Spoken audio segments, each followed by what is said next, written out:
The IDF has just carried out a historic level attack in Doha, Qatar, knocking out a unknown but substantial number of Hamas leadership.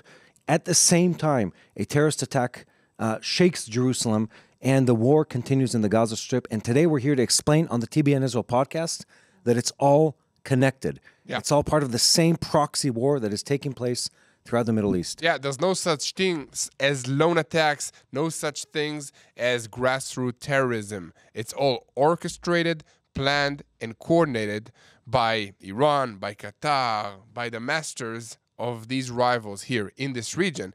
But Mati, before we start, let's make sure that our viewers like, share, and subscribe, because it helps us reach more people around the world. And I have a very, very important question, because the news around the world now are saying, how dare Israel strike in a third country? How dare they strike in Qatar? I think the question should be, Mati, why does Qatar house and protect leaders of a terrorist organization, a world-recognized terrorist organization? That should be the question.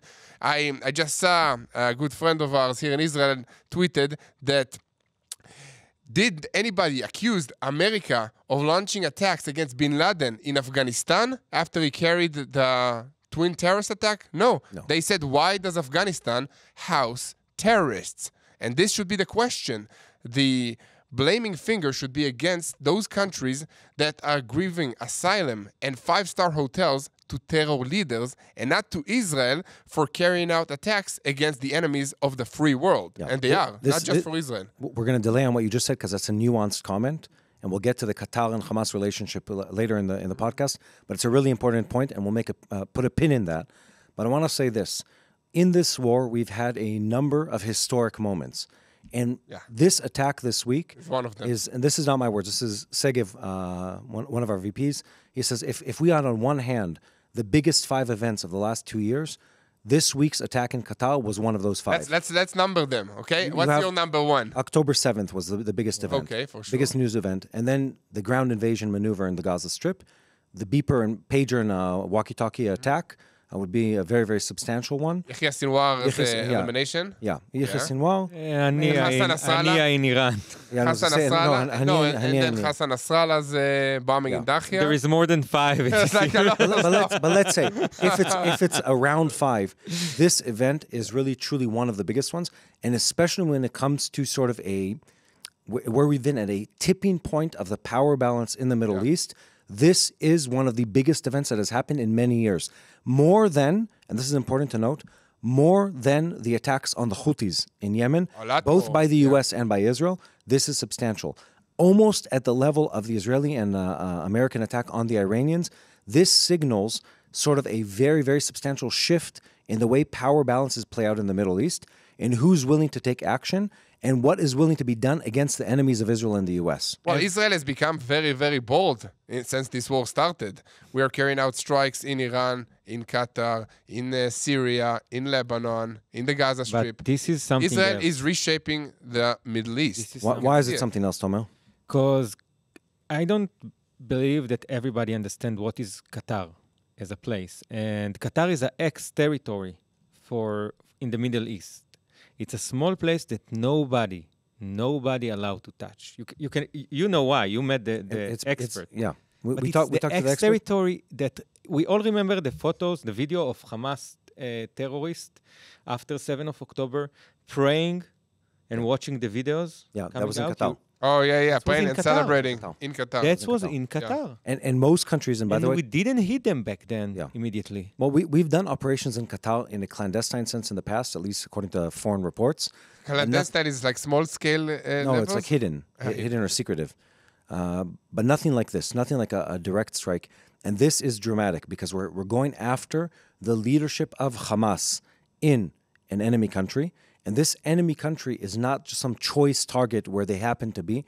This country is, in the same way the Iranians on a regional level are the sort of the octopus that spreads venom and violence and evil around this region, the Qataris do the same on a global scale. Yeah, they with punch influence in the media, with investment in soccer teams, with basically soft power, as you call it. But that's how they control the minds, the narrative, and the next generation of new people around the world. I think much more. 20 years ago, people were talking about Saudi influence on U.S. campuses and government officials and think tanks and stuff like that. Now, Qataris do that, but they do it at a much more sophisticated and a much deeper level. Behind many of the think tanks in Washington, D.C., is Qatari money. Behind much of the endowments of U.S. Ivy League colleges is Qatari money. Some of the scandals that have been coming out just in the last 12 months about how deep their influence goes is the kind of things that are going to reshape the way we think about the world, much more than we knew in the past, by the way. Yeah. And then it doesn't stop there. They have the biggest media outlet in this part of the world, which is Al Jazeera, in multiple languages, that spreads violence and deceit on a systematic level. Exactly. And they directly fund terrorism. So, again... They send money to Hamas for years. Yeah. There were cash envelopes that were sent to the Gaza Strip, millions and millions of dollars. Even lately in Israel, there was the whole Qatari... the Qatari spies and all Qatar that, and employing Israelis for information and stuff like that. Definitely. Let's break down what happened in this attack, and then let's go to the rapid events that took place before it and show everybody that it's all connected. But start with explaining what is Qatar and why it's so precious to the U.S. To the U.S.? Oh, wait, we'll get to that. Let's talk about the strike. Okay, so first of all, Israel carried out a coordinated strike and coordinated internally, that's officially what was said, with aerial planes, fighter jets, with pilots on them, and then also with UAVs, meaning drones. So it was a combined operation to make sure that the targets were attacked. The targets were the leadership of Hamas that are not staying in the Gaza Strip. They are residing in 5-star hotels in Turkey and in Qatar. And they all came to one location, allegedly, to discuss the next phase of this war or to accept the ceasefire agreement. That's according, of course, to foreign media reports. I don't think that they were ever going to release all the hostages at once because that was what's on the table. But they were all in one location. Israel knew that. The military had the approval beforehand to carry out this strike without multiple layers of permissions when the moment came that they are all together and the strike can take place. Qatar is 1,800 kilometers away from Israel. This is very far, but the Israeli Air Force has proven again and again that we can carry out strikes anywhere in the Middle East. And this is just another targeted strike. Israel made sure to use precise munitions, to use advanced intelligence to make sure that the amount of non-involved that will be harmed in this attack is minimized to the best ability possible in this strike while carrying out the objectives of the strike and taking out the most amount of leadership of Hamas. Yeah. Okay? So this is what happened.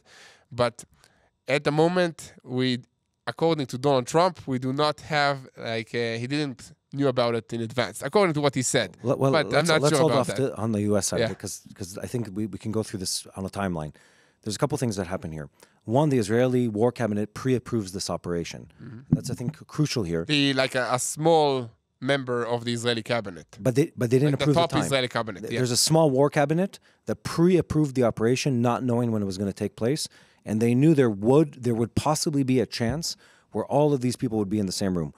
And this opportunity was, in the words of our Prime Minister and our Minister of Defense, it was a unique and limited window of opportunity that presented itself, in which people came in from multiple countries, and we'll get to that later.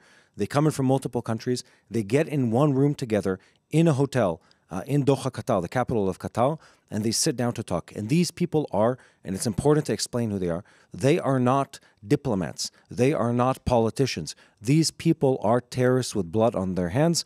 They're some of the masterminds behind the attacks of October 7th.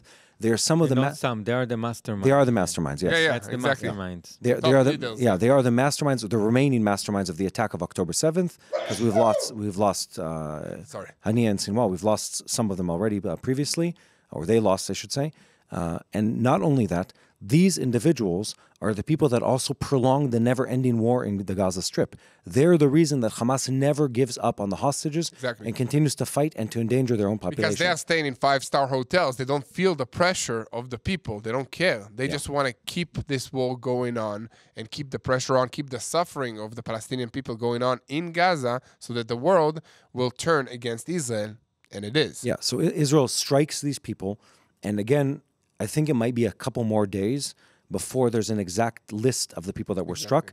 And I'll just say that there were It can take weeks before we're going to die. because it became political. There was an initial list that named people, and Hamas named several individuals. Then they retracted all the list and said, no, we lost a number. It was 3, then 6, but they're not saying who exactly it is.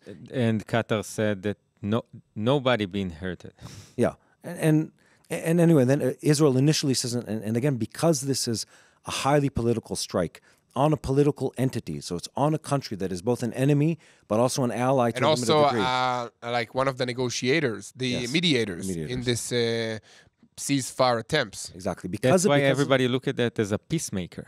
Yeah. Yeah. So because it's all complex, because it's a high tension relationship and high money relationship for the U.S., for the Qataris, for other interests in this region, everyone's very careful with the words they use. So some of the things that were said in the first hours of the attack were retracted before the next morning came. At first it was said, by the Israeli government, by the way, the U.S. government was in on this, and we'll break that down. That's literally what was came it? out from the U.S. embassies around the Middle East. 8 hours later, That they knew like about that. the attack. Yeah. No more. 9 or 10 hours later, President Trump tweets and says, we didn't know about this. And then reports come out from the White House saying it was the U.S. Army that informs the White House of this attack. Yeah. Now, what really happened, we'll guess on that topic in a bit. More happens. Israel doesn't give any names. Hamas gives names of the people that were eliminated. Then they retract the names of the people that were eliminated. Exactly. So we're at a place where it's going to take at least a few more days, possibly weeks, for the dust to settle, for the details to come out. And Israel doesn't have an interest right now of presenting everything that we know about this attack. There is a way that the U.S. didn't know that 15 aircraft, No, there's no way. fighter jet went no way. up to the air and flew on No, the there's way. no way. By the way, the U.S. has its biggest military base in the Middle East stationed in Qatar, like a huge military facility. And there's no way that they didn't see But also, airplanes flying in the sky. let's clarify something here. Israel didn't attack Qatar. Yeah. This let's reframe the wording. Israel struck a Hamas target inside Qatar, and you can have in the area of gray diplomacy, you can have enough of a wiggle room where you can say, look, and I can guarantee you these diplomatic messages were sent. Yeah. This isn't all-out war. We just wanted to eliminate Hamas leadership. We had this one opportunity. We apologize. It was done with very, very little Notice. pre-notice to you guys, but this is it. Yeah, and by the way, guys, you're housing our biggest enemy. So, I mean, don't be so surprised. Well, let's get to that. So first, Tomer asked a very, very valid question. He said, is there a chance that this attack was carried out without the U.S.'s knowledge? And the technical answer to that is absolutely not. It is impossible for Israel to launch an attack on Qatari targets without the U.S. at least knowing that there was something happening in the airspace. Now, did they know what the target was exactly? And did they know exactly when it was going to be struck and who exactly was in that building in real time? We're not sure yet. Exactly. My guess is that, well, this isn't a guess. This is an assumption based on a lot of previous attacks. Every time you attack in a foreign country where there's a lot of air defense systems, you have to notify the defenders in advance. And the U.S. has massive air bases in there. Israel wouldn't send a substantial amount of Air Force jets into their airspace without letting them know in advance that it was happening and where the targets would be so they don't try to shoot down our planes. Exactly, and this is not the Iranian air defensive systems that were outdated compared to the United States. This is like the United States military air defensive systems in the Middle East adjacent to the Islamic Republic of Iran. They have the top-of-the-line equipment there, so there's no way that Israel would risk its pilots without notifying and coordinating this with the United States of America. Exactly. Which, by the way, after the war in Iran, they've been buddies and close friends in the coordination levels. They carried out multiple strikes together with American bombers and Israeli bombers and aerial fighter jets and drones. Yeah. So the But mechanism is there. Let's give a comparison. Even when you're communicating with your enemy or an adversary. Israel and Russia, for instance, when in the pre-war seasons, Also communicated. when we were attacking in Syria, we had a mechanism where the Israeli armed forces were able to notify the Russians in advance, always, be aware, we're going to be flying through this sector. We didn't tell them what the target was. We're flying through this sector. Don't scramble your jets. Don't launch the SAMPADs or the anti-aircraft missiles. And it worked. It worked consistently, and it was a known thing that this agreement existed. Yeah. So much more if you're talking about the Americans. We had to have notified them. Whether or not they knew this exact attack was happening at this exact time, I think it might take, we might never know, but it realistically might take a bit more time for like the political dust to settle before we find out. And I think that begs the question, did the Qataris know?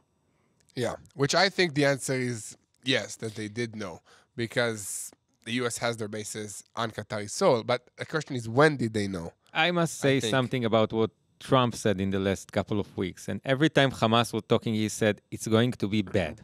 If you will not get the deal, it's going to be bad. Yeah. So you think he was talking directly to the leadership of Hamas, to the top leaders making the decisions? Who knows? That's a big thing. Yeah, that's a big thing. And let's go down to why this all started. Okay, what happened in Israel in the last few weeks? Okay, so Israel is at advanced stages of evacuating Gaza City in preparations of the ground maneuver to conquer Gaza City, which is the last stronghold of Hamas in the Gaza Strip. Yeah. This is a huge city with around 1 million, maybe 1,200,000 people living it, and with high-rising buildings. It's not your images that you understand from the Gaza Strip that everything is rubbish and destroyed. This is a city with markets, with coffee shops, with high-rising buildings, and Hamas is hiding inside this city, of course, in a metro of underground terror tunnels. This is where this terrorist organization is hiding. This is most likely where the remaining hostages are being kept, and the IDF has been advancing the plans of Gideon Chariots B to conquer Gaza City and release the hostages and destroy Hamas. That's the goals. And as that was taking place, the guerrilla warfare in Gaza intensified. Only a week ago, a group of terrorists threw an explosive device into a tank and killed 4 IDF soldiers, fighters of this tank. Okay? Just a few days after that, 2 terrorists came from a Palestinian village next to my house illegally into Israel, got out of their cars, and started opening fire at a bus filled with civilians.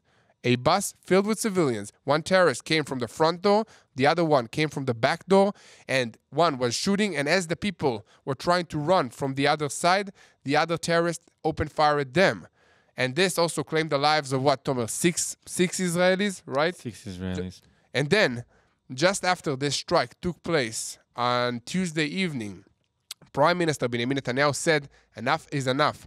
Because of this terrorist attack, Hamas took... when Hamas took responsibility, shortly after, Prime Minister Benjamin Netanyahu stated that enough is enough. We are targeting the leadership of Hamas in Doha, Qatar, in response to this terrorist attack. Let's explain the connection to people. Because people might look at these attacks and they might call them, in other countries, they'll call them lone wolf attacks. Or they'll call it grassroots terrorism. And even Israeli media will sometimes name these kind of attacks. They'll call it terror bodedim, the loner terrorism. They'll say it's a rogue cell of terrorism.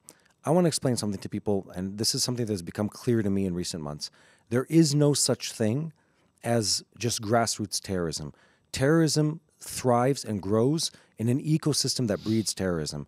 And that ecosystem is facilitated by foreign money, weaponry, and training that flow into this country in a non-stop stream from our enemies abroad. And this is, first and foremost, the Iranians and also the Qataris. They fund in, we've traveled extensively through Judea and Samaria and some of our neighboring countries in recent months. Everywhere you go in this part of the region, you see weapons flowing into the country. And many of them have on them Iranian script. They're sending in machine guns, they're sending in Iranian variants of AK-47s, the bullets, the RPGs, the cash that is coming in Most of them originate in the enemies of Israel, in Iran specifically, and the training behind it. And then on top of that, there's another layer, the radicalizing ideological force, that much of it is funded by Qatar. Yeah, This is important to note. This isn't a statement of a political opinion.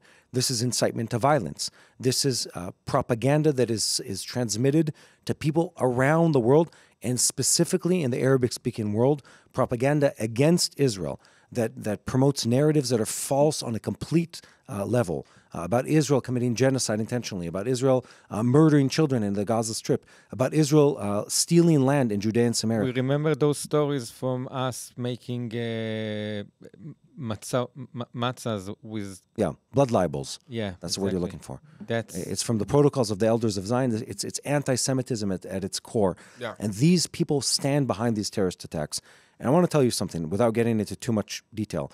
When a terrorist cell of people like that comes into a terrorist attack in Israel, there's a money trail behind them that is worth tens and many times hundreds of thousands of dollars to get to that point. It's buying the mashtubot, the stolen cars that are used for the terrorist attacks.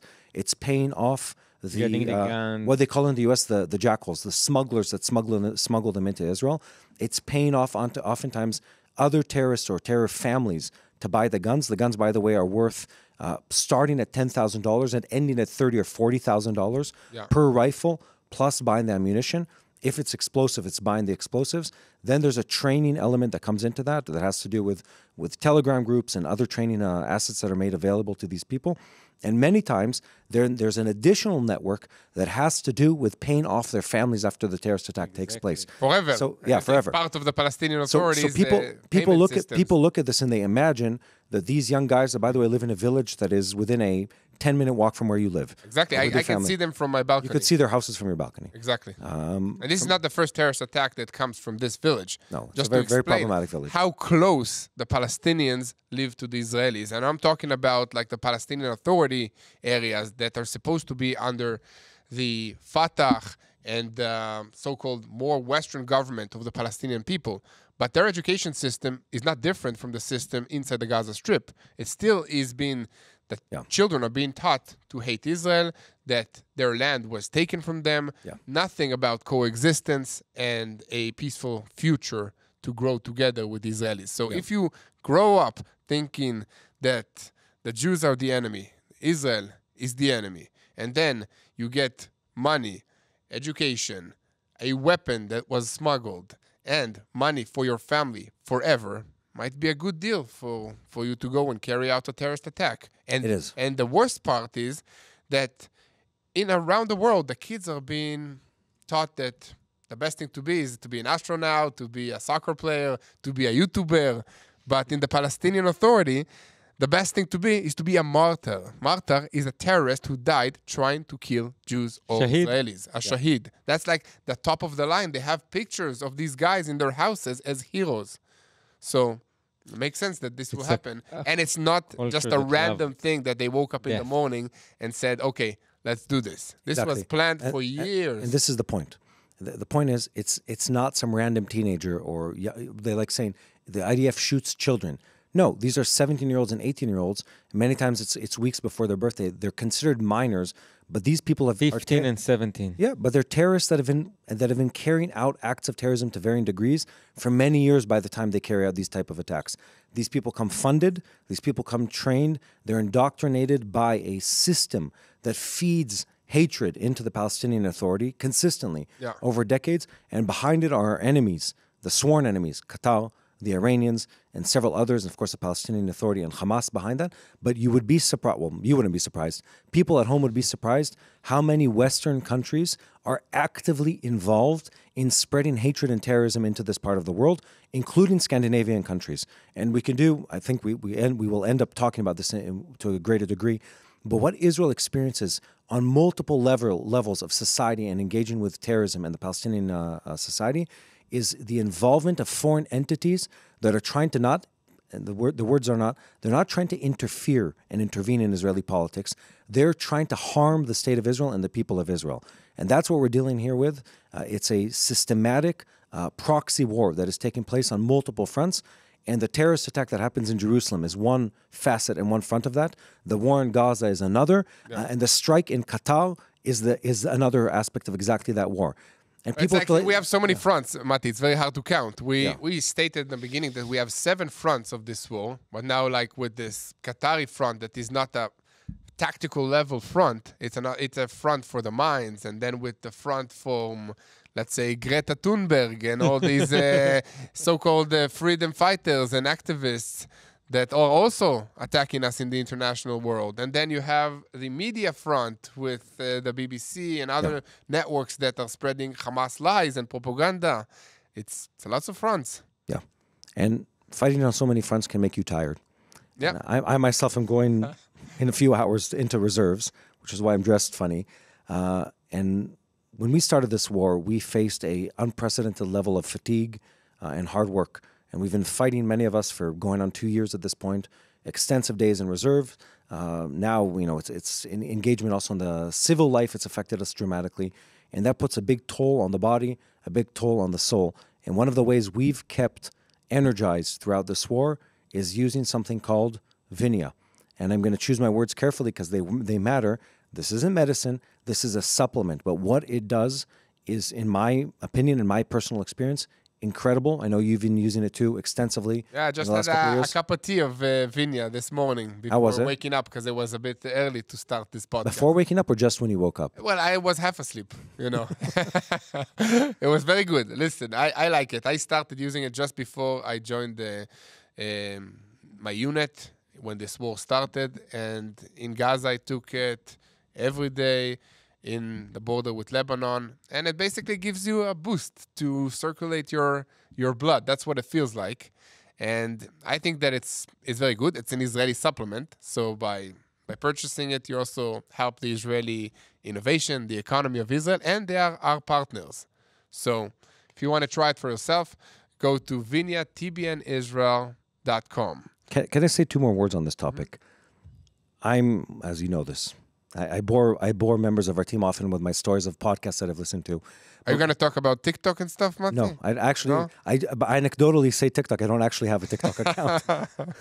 I just say it as a joke. But the point is everything in the body comes with blood flow. And a lot of the systems that have to do with both energy levels and recovery of the muscles, recovery of the body, brain function, a lot of it has to do with blood flow. And our lifestyle, especially under this kind of tension, it really inhibits the body's ability to really work properly. And with age and with pressure, and we ate a couple too many shawarmas in Israel, your body's ability to flow the blood to every corner of the body is impaired. And what Vinia does, it uses a natural mechanism that is existing in red grapes. And I know, wine and alcohol are like a tricky topic for many people. This is the benefit of red wine, which is scientifically proven. It's the benefit of red grapes, which is scientifically proven, not the sugar part of it, the antioxidant part of it. And what it does to the blood vessels is amazing. And without going into too much detail, it really helps your body flow blood properly. It really helps maintain the bodily functions over time. And you also feel an immediate response, which has to do with the fact that you get blood to the body parts and to the brain in real time. Exactly. And it works long time. And importantly, it's not a chemical compound. It's natural. It's natural. We've been to the factory. Yeah. It's natural. And you don't have those crashes that you get with any kind of or over caffeinating or over sugar or whatever it is, where you just feel like you hit a wall at the end of the day. Yeah. You don't have it with this. Yeah, exactly. So guys, if you want to try it for yourself, guys and girls, I know, sorry, I keep saying guys all the time. It's just generic, guys. Yeah, exactly. So go to Vinia, tbnisrael.com or 800-638-1944. 800-638-1944 and try it for yourself. Let us know. A couple of days ago, we were at an event in downtown Jerusalem just after this strike happened. And Prime Minister Netanyahu was there in person. Yeah, exactly. Addressed the... it was the 4th of July celebration. It was the 4th of July in September. Yeah, it's kind of like a Christmas party in August. Yeah. We've had a lot of late parties because of the Midnight Hammer and Israel 12-day war in Iran. Anyway, we're at this event. It's the U.S. Embassy event in downtown Jerusalem. It's a couple of days ago. And Prime Minister Netanyahu addresses part of the audience. And we're standing there. And he says words that I think the audience needs to hear. He says very, very clearly, he says, all the people behind the attacks of October 7th will be removed by the State of Israel, will be eliminated by the State of Israel. And then he quotes biblical scripture. And he says in Hebrew, Irdof oivai ve'asigam. I'll pursue my enemies and I will catch up to them. I'll eliminate my enemies. And in this context, I say this with the highest level of respect to our leadership, also to the U.S. leadership in the last couple months, is the systemic approach of we must eliminate the evil that is presented in front of us. And the state of Israel does this. It makes a very, very long series of bold decisions to really pull the trigger time and time again to eliminate our enemies. These men, and again, we don't know the exact list of those people, but we'll get to it in a sec. These men, those of them who are eliminated, are the people behind much of the violence that's taking place in the Gaza Strip right now. They're also part of the reason that we don't have the hostages back. They're part of the reason that the IDF continues to fight in the Gaza Strip. And they're part of the reason that Hamas continues to torment its own population in the Gaza Strip. Exactly. Just to give an example, just the other day, the IDF asks about 150,000 people in Gaza City to move from one place to another. And with that notice, they give another notice. They put a 1-800 number, not really 1-800, but a similar number. 1-800 Hamas? 1-800 number to call the IDF and report to the IDF on the location of Hamas roadblocks. Did you know about this? No, I didn't know. Because usually the notice is it's a pamphlet or SMS, targeted SMSs, and it'll say to the people, hey, we're evacuating X area through this corridor, so go down this road and go to this area. And then Hamas will block the way, right? Yeah. And previously Hamas would block the way and they do it in violent means. And now the IDF is, when they're texting the population, they give a number and they say, if you see a roadblock of Hamas, let us know. When you see a roadblock of Hamas, call this number, we'll come and remove the Hamas roadblock. Why? Because the Hamas is intentionally trying to keep people in population centers to prevent the IDF from clearing Hamas out of this area. And we call this in the art of war, or in international law related to war, using them as human shields, which is a gross violation of international law. These people that were in Doha, Qatar, are the people behind those kind of behaviors. They're the people behind the fact that Hamas refuses to release hostages. They're the ones who never suffer the consequences of their own actions. And their leadership, and I say this in the most level way I could possibly say this, these people, the Palestinian people, and specifically the people in Gaza, they have received some of the worst leadership that's ever walked the face of this earth. Corrupt and careless leaders who are callous to the suffering of their people completely. Terrorists. But they're terrorists of the worst kind. Yeah, they don't care about the vision or so-called the ideology themselves, because they are staying in Qatar. If they would care, they would be part of their people in Gaza and fighting. Yeah. But and this, they're away in 5-star hotels. As are their families. Their families are in, I don't know where, in Europe, studying in luxury schools and having a future, while the Palestinian people are suffering. Yeah. And this is systematically, by the way, the case with Palestinian leadership, both in the Palestinian Authority and in Hamas, where their leadership never by the way, Yahya Sinwar was in rare exception to this. Yeah, exactly. Where he actually did set a personal example in suffering the consequences of his own actions. Most of the leadership is sitting in a 5-star deluxe hotel. Their kids are studying in Swiss schools, or, by the way, sometimes in Jerusalem, private schools. They hide their money in foreign accounts. They never really bear the consequences of their actions. These are the people that cause the suffering and perpetuate the suffering of these other people. I want to go through the list of who could have possibly been on the ground there. I think this is important to understand who these people are, because these are sort of the master puppeteers behind what was going on in the Gaza Strip since before October 7th and also after October 7th. I'm pulling this from our script from the other night. So you have Khalil El-Khaya, who's the head of Hamas Gaza. You have, and by the way, we don't know exactly who was killed, so we're just going to go through the whole list. And I think in the next 7 to 10 days, we're going to have a more accurate... we have. I think I have. I can send you. I put it today in the... In the report? Yeah. Wait. Here. So yeah, Khalil El-Khaya, I'm sending you that to the podcast. Where is it, Tomer? Yeah, okay, so you have Khaled Mashal. Here. Okay, that's one. I put you in the script, everybody. Okay, so you have Khalil El-Khaya, who's the replacement of Hania and the head of the negotiation team. He's, again, very, very, these are key characters in the Hamas leadership. You have Yair Jabarin, one of the biggest funding people behind Hamas. Again, very, very, very systematic individual in moving illegal money into the Hamas hands. You have Ghazi Khamed. Again, you have Muhammad Darwish. I don't know, is that the correct pronunciation of his name? He's one of the head of the Shura Council. Shura Council, which is like the religious council behind Hamas. You have Musa Abu Marzouk, which is considered a moderate character in the leadership of Hamas, which is an oxymoron because moderate and Hamas don't go together. You have Hussam Badran, who's a person who sent out multiple suicide attacks in Samaria. And you have Nizar Awadallah, who is the architect of the Shalit transaction. So You're the one that we think.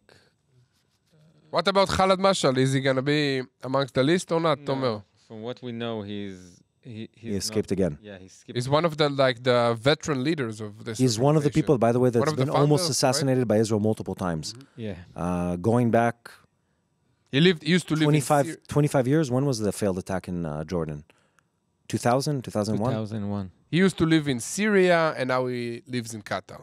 Maybe Yeah. I bet he'll move to Turkey now after this attempted strike. So these guys are like they're the real baddies. They're the bad guys in this story. They're the evil terrorists behind what's going on in the Gaza Strip, and they were hiding in other countries. By the way, this is important to note. Yeah. That the IDF had an opportunity here that doesn't happen often, where they flew into Doha. And why did they have to fly into Doha? Because the Qataris. This is a bit of a complicated situation here. Qatar plays both sides of the map. They, on the one hand, hosted Hamas leadership. On the other hand, were asked to host Hamas leadership. Are you familiar with this? No. Yeah. It's Hamas leadership was expelled from multiple countries. Jordan in the past, Turkey, Egypt, Turkey several times. And they move between countries. And then in the end, you sort of, not Hamas, Israel and the U.S. ask themselves the question of, do we want to know where these people are and have sort of a tab of what they're doing? Or do we want them hiding in a country where we don't have assets on the ground or is an enemy country? And so the middle ground was Qatar, where the Qataris, on the one hand, support ideologically Hamas, but on the other hand, the West sort of turns a blind eye in communication with them, saying, we don't really mind if these guys are there as long as they don't stir up trouble, because at least you have intelligence organizations.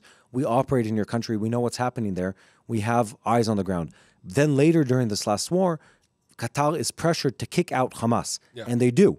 So some of Hamas is kicked out to Turkey. Turkey, which is I don't know how to even describe this. They're on the road to insanity when it comes to diplomacy, or radical Muslim insanity when it comes to diplomacy. And they once again said, no, actually we decided we love Hamas and the Muslim Brotherhood right now. Come back in, guys.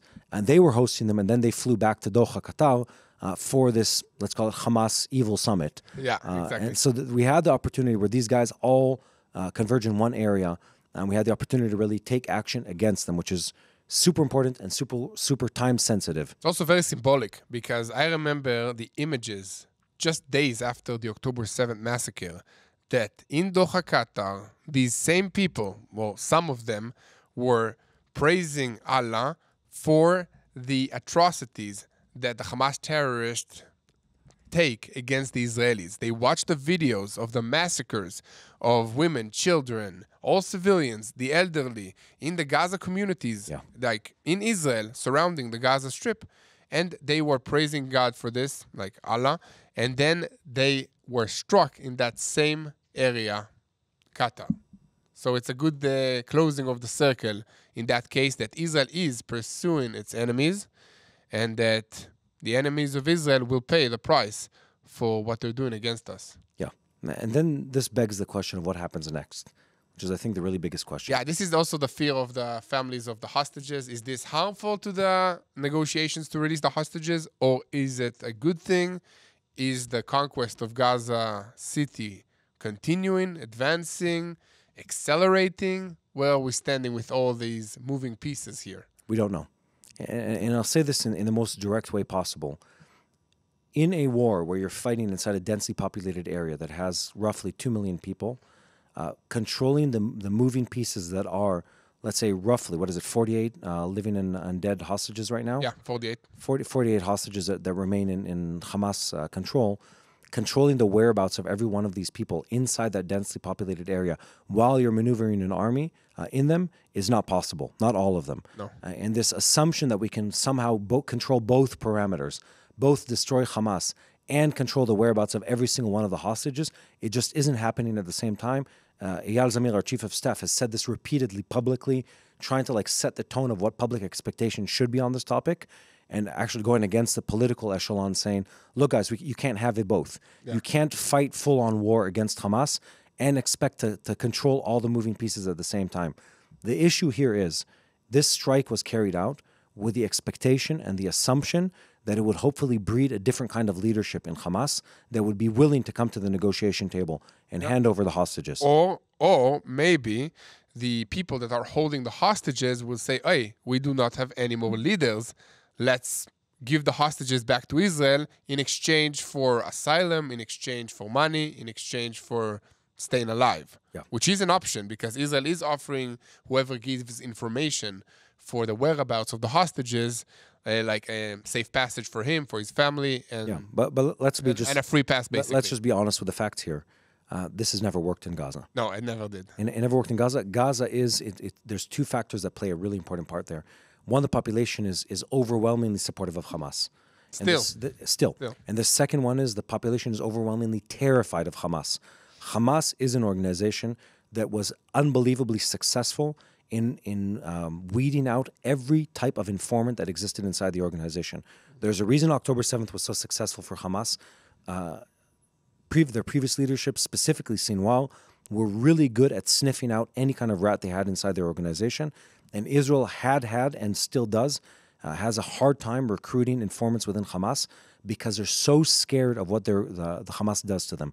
They execute people just on the rumor of them being cooperatives and collaborators of Israel. They use it as a political tool all the time, by the way, to close open conflict, rivalries inside the different tribes and stuff like that in Hamas.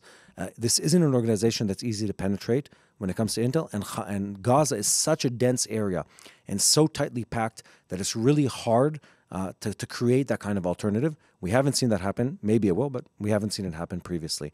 What we can hope for, and this is where really things converge, where these things materialize because there's pressure from multiple fronts, not because there's one sort of avenue of action. And the military action is connected to the diplomatic. The diplomatic is connected to the fact that the U.S. is reshaping the region, and that is connected to the new power balance and the other players. So if Hamas can't wiggle its way with the favors of Egypt or Qatar or the Saudis or someone else, it sort of forces their hand on every direction, hopefully leading to a convergence point where the only option they have is a ceasefire where they hand over the hostages. That's the expectation. President Trump, aside from his comments on the topic of the attack in Doha, is overwhelmingly supportive of Israel, using all force necessary to end the war in Gaza. He's been very vocal about this topic, as have his government members, as has much of the population in the U.S. who's supportive of this. Exactly. There's a really big wave of push of just end the war. We recognize Hamas is evil. We recognize who they are. Go get these people. So that's what the IDF is doing now. They're advancing with the maneuver to conquer Gaza City. The evacuation of the civilians is still on its way. We have more than 100,000 Palestinian civilians that already moved to safe zones, to humanitarian zones in the southern parts of the Gaza Strip. In these areas, they have tents, they have food, they have humanitarian aid, and they have medical care that is all provided with the help of the IDF and Israel and international aid organizations. So they have a place to go. And Hamas is spreading lies, telling its own people, there's no room, there's no place for you to go. If you leave Gaza City, there is nothing for you elsewhere. And that's the fear that they are trying to sow in the hearts of the Palestinian people. So the IDF, with the support of the United States, is advancing with the military option while opening the channels for negotiations to reach a ceasefire agreement.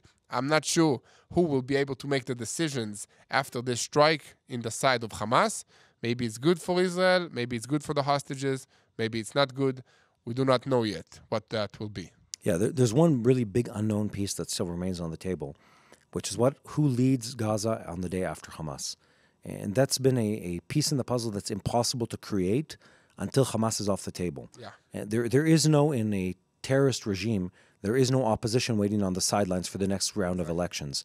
And that's sort of the problem. The Palestinian Authority doesn't have the power, the manpower, or the desire to enter into the Gaza Strip once more. Or the personality. They do not have. Mahmoud Abbas is, 83? Yeah, they don't have the leadership roles to really carry that out.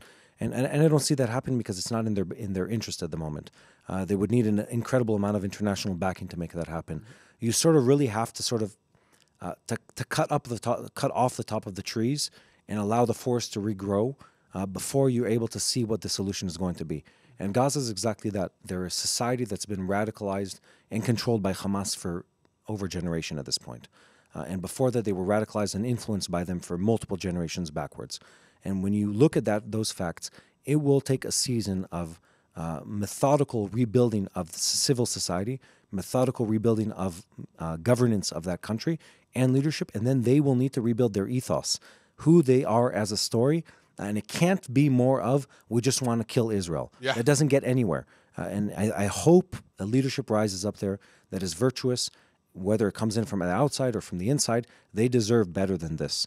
The people of Gaza, they deserve a chance that is not more of Hamas and more of destruction. Listen, Gaza can easily be the Singapore of the Middle East. It can be a high-tech island here in the Middle East with investments from the United States, with investments from Europe, with cooperation with Israel, with, But the reason cooperation between the people. The reason that Israel didn't and the happen, Palestinians work together. it's not a technicality. The reason this has never happened so far, it's ideological and cultural. Yeah. And that's really the fundamental issue here. This isn't about, we just need to build the business deal right. It's about the ideology and the culture behind it. And if a leadership steals the money, you're never going to have technology. Exactly. If a leadership corrupts the school system, if it uses every asset that it has in its hand only to encourage and incite to violence, that's what you're left with time and time again. Well, instead of building farms and factories, they built terror tunnels and created underground compounds underneath hospitals to orchestrate their terrorist attacks. That's what they invested the money for 20 years against Israel and for bad stuff instead of good stuff. Yeah. So listen, we need to take out Hamas.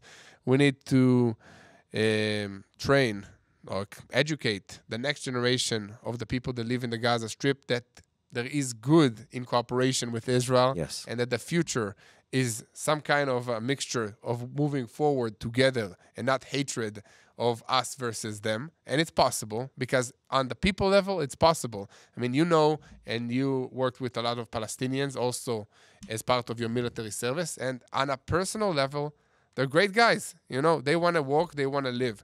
But on a national level and on the leadership level, there's a very, very big ideological problem that it sinks into the education system of the next generation. And then it feeds itself. And this is like a whole circle that it's almost impossible to get rid of without completely changing and breaking down the entire system of the Palestinian people in Israel. Here's two solutions that could solve this problem. There's one that is, let's call it practical, and there's one that's spiritual. Mm-hmm. The practical one is people should pray for real leadership to rise up in Palestinian society. And leadership is taking people from one place to a place that they're not in at yet. That is the definition of leadership. And so far, that's always been, let's pull you down into the pit of hell, of violence, of destruction, of evil. Good leadership, virtuous leadership says, here's a future that is better and brighter than what you have right now. Let's go that direction. But at the same time, there's another aspect here, which is spiritual. And the spiritual is, and this is something that will be solved by prayer and by an act of God, changing the hearts of these people and having them find God. Yeah. I believe it's going to be done through them finding Christ, not radical Islam. Radical Islam has not bred peace and has not bred prosperity or anything positive in that sense. But if these people find God and God acts in their hearts, that will change the face of the ecosystem that we're living in. And it can really change things in a dramatic and fast way. I've never met a Muslim who's found Christ that hates Israel. I've never met one that is radicalized. I've never met one that has a hatred towards other people. It's always the supernatural love of God in their hearts. And call this whatever you want, and I know I'm getting a little spiritual here. If people want to pray, it's pray for the hearts of people to be changed, for the hearts of the leadership to be softened and find love and something positive in them, and for the hearts of the people to find God. And when they find God, they find true love, they find true prosperity, they find true direction in life that is virtuous versus negative. And that's really the only thing that can reshape this region that we're living in. We're living in a society where our neighbors, and again, people don't understand this. These are people that if I walked out of your backyard, Yair, and I walked down to the valley, a couple hundred meters, walked up the hill, I would meet the people that sent out the terrorist attack in Jerusalem. They live there. They live there. This is how small this is. This isn't some other country. Our next door neighbors, literally, are people that have been radicalized for generations to hate and to destroy and to carry out acts of violence. We have to break that. We have to break the pattern. We have to give something else. So this is a topic that's going to be solved both by swift military action, by bold leadership, and by prayer. Yeah, exactly. And I think that God placed on my heart specifically in the last few months to pray for the enemies of Israel. And it's one of the hardest things that I had to do in the past 22 months, 23 months since this war started. But then I realized I shouldn't pray for them to succeed in hitting us and launching the successful terrorist attacks. I should pray for them to start loving on the Jewish people, on Israel, and receiving God to their hearts, because he's the only one that can make it happen. Yeah. So I agree completely. And I'll end on a positive note. I was speaking on the phone last night with our good friends in the U.S. Who are behind a YouTube channel called I Found the Truth. You know what I'm talking about. And these are stories of Muslims that have come to faith. And when you hear those stories and you hear the attitude and the worldview of these people, you can find hope in that. Exactly. And I encourage people to, by the way, to go find and listen to those stories. The YouTube channel is called I Found the Truth. We love the people that are behind this this YouTube channel. But again, that's really where hope is people finding a different story, and that story needs to be embedded and built on the right biblical scripture and a relationship with God. Yeah. Well, that's all for today, guys. And I hope you enjoyed this podcast. Make sure to like, share, subscribe, and see you again next week with another TBN Israel, the podcast. It's never a dull minute here in the Middle East. Absolutely. Hello, this is Mati here in Jerusalem with TBN Israel. This is Yair Pinto from TBN Israel here in Jerusalem. TBN Israel is keeping viewers informed with Israel-focused news, culture, and what God is doing in this land. Support TBN Israel today online at tbn.org/Israel. Thank you.